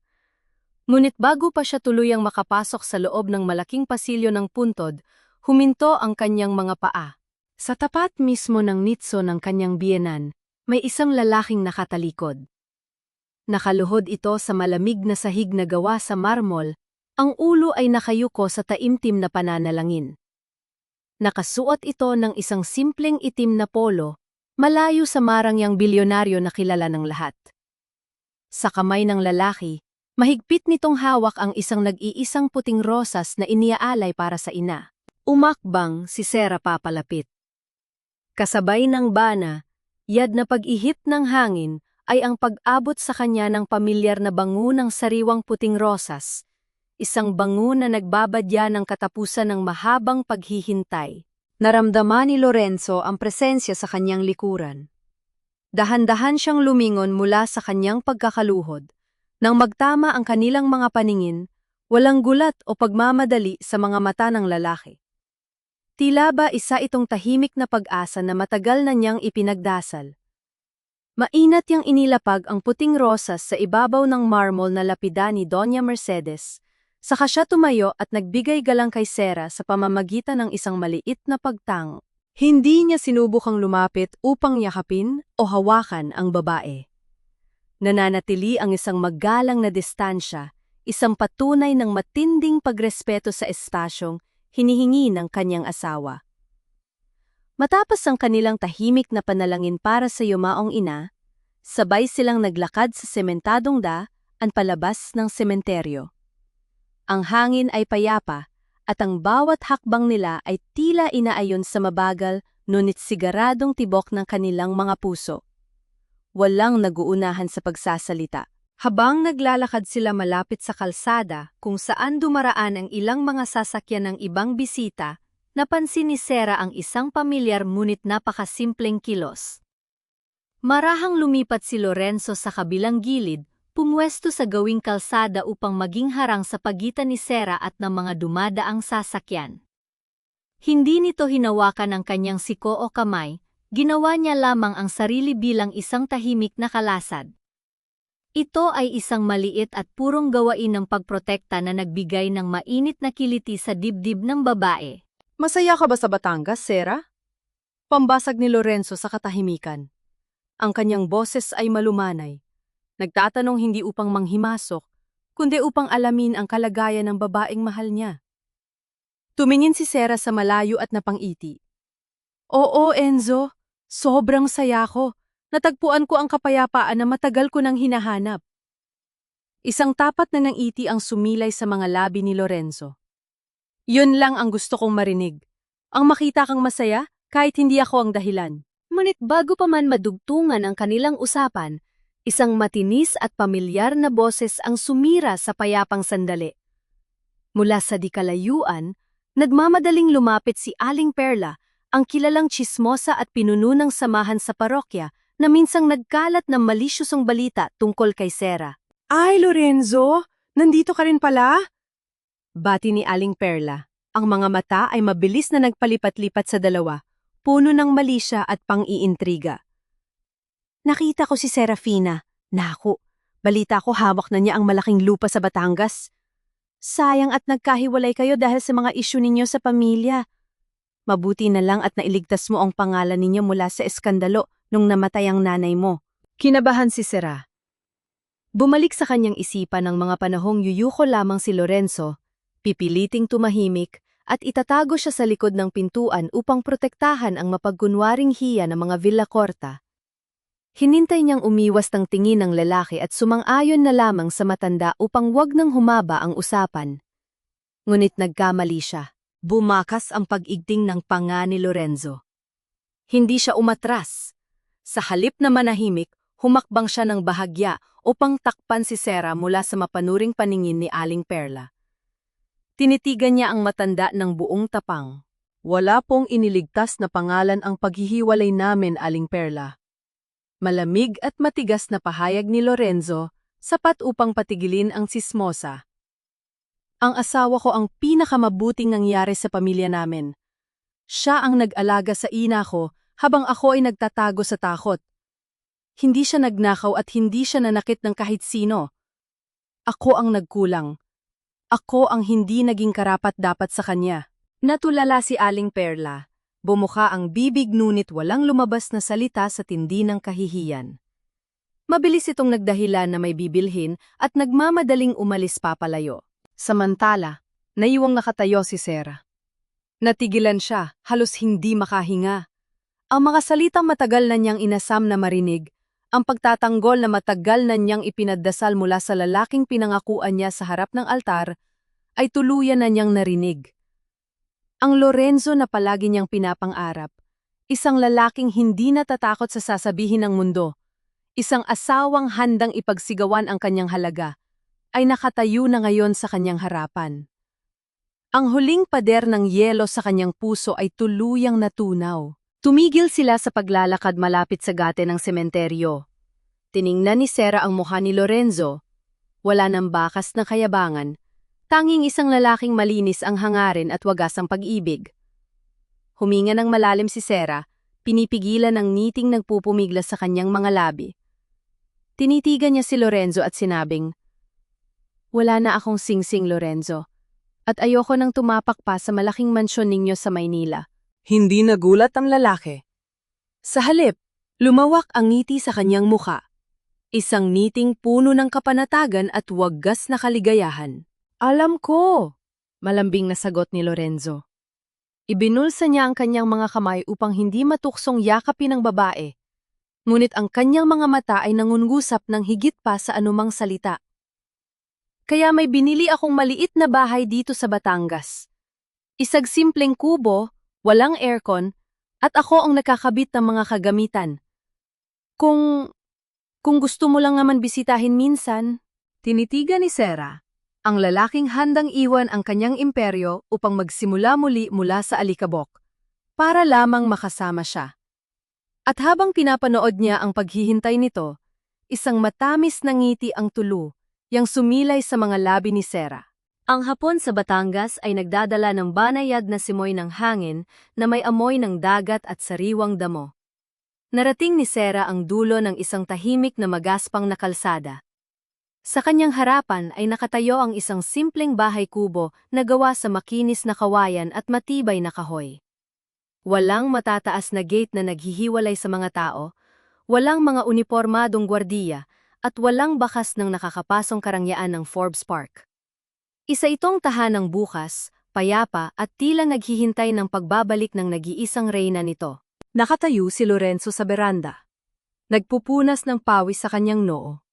Matapos ayusin ang mga paso ng halaman sa gilid ng hagdan. Nang makita niya ang pagdating ni Sarah, napatigil siya sa kanyang ginagawa. Ibinaba niya ang hawak na basahan at mabilis na naglakad pababa upang salubungin ang asawa. Ngunit huminto siya sa tamang distansya. Ang kanyang mga mata ay nagniningning sa kagalakan, hindi makapaniwala na ang babaeng matagal na niyang pinapangarap na makasama sa simpleng buhay na ito ay tuluyan ng tumuntong sa kanyang bakuran. Pinaupo ni Lorenzo si Sarah sa isang upuang yantok sa beranda. Walang mamahaling tsaan na galing sa London o mga masisilan na porselana. Sa halip, inihainan niya ito ng malamig na tubig sa isang simpleng baso. Tumabi siya sa kabilang upuan, pinagmamasdan ang maaliwalas na mukha ni Sarah. Hindi ko inaasahang pupunta ka. Mahinang pag-amin ni Lorenzo, ang boses ay puno ng kaba at tuwa na naghahalo sa kanyang lalamunan. Pasensya na at hindi pa masyadong maayos ang paligid. Ako lang kasi ang gumagawa ng mga kagamitan. Inilibot ni Sarah ang kanyang paningin sa paligid. Nakita niya ang mga muebles na gawa sa inukit na kahoy, hindi perpekto, may mga gasgas at hindi pantay na hugis, ngunit bawat piraso ay sumisigaw ng pagsisikap at pagmamahal. Ito ang bahay na itinayo ng pawis at pagsisisi, hindi ng malamig na pera. Binalik ni Sarah ang kanyang paningin kay Lorenzo. Timitigan niya ang mga mata ng lalaki at huminga ng malalim. Ang mga salitang matagal na niyang inipon sa kanyang dibdib ay malaya na niyang bibitawan ngayon. Pinatawad na kita noon pa, Enzo. Malambing ngunit buong pusong wika ni Sarah. Natigilan si Lorenzo. Tila tumigil ang pag-ikot ng mundo sa pagkarinig ng mga salita ngayon. Pinatawad na kita. Nang makita kitang nagbubuhat ng semento sa ilalim ng araw. Patuloy ni Sarah, ang boses ay nagsisimulang manginig sa matinding emosyon. Pinatawad kita nang piliin mong masugatan para lang protektahan ako mula sa nahuhulog na kahoy. Pero naghintay ako. Naghintay ako kung kaya mong mabuhay ng walang pera, walang impluensya, at walang kapangyarihan, para lang sa akin.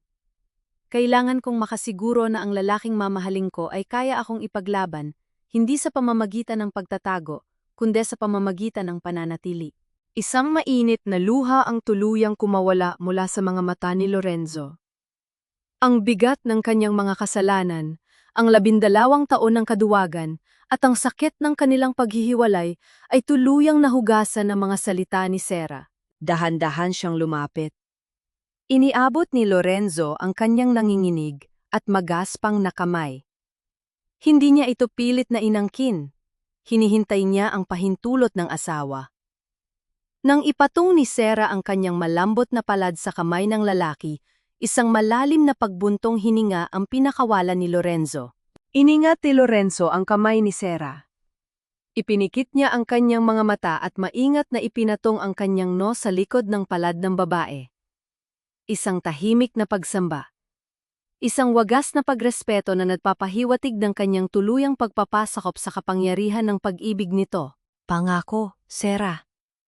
Garalgar na sumpa ni Lorenzo, ang mga luha ay bumabasa sa balat ng asawa. Hindi na kita tatalikuran. Hindi na ako matatakot sa sasabihin ng iba. Ikaw ang mundo ko, at wala na akong ibang hahangarin pa kundi ang protektahan ang ngiti mo araw-araw. Hindi na napigilan ni Sarah ang sariling pag-iyak. Luhang hindi na galing sa pait ng nakaraan, kundi sa nag-uumapaw na kaligayahan ng kasalukuyan. Walang pag-aalinlangan, tumayo si Sarah at ipinulupot ang kanyang mga braso sa leeg ng lalaki. Gumanti si Lorenzo ng isang napakahigpit ngunit maingat na yakap.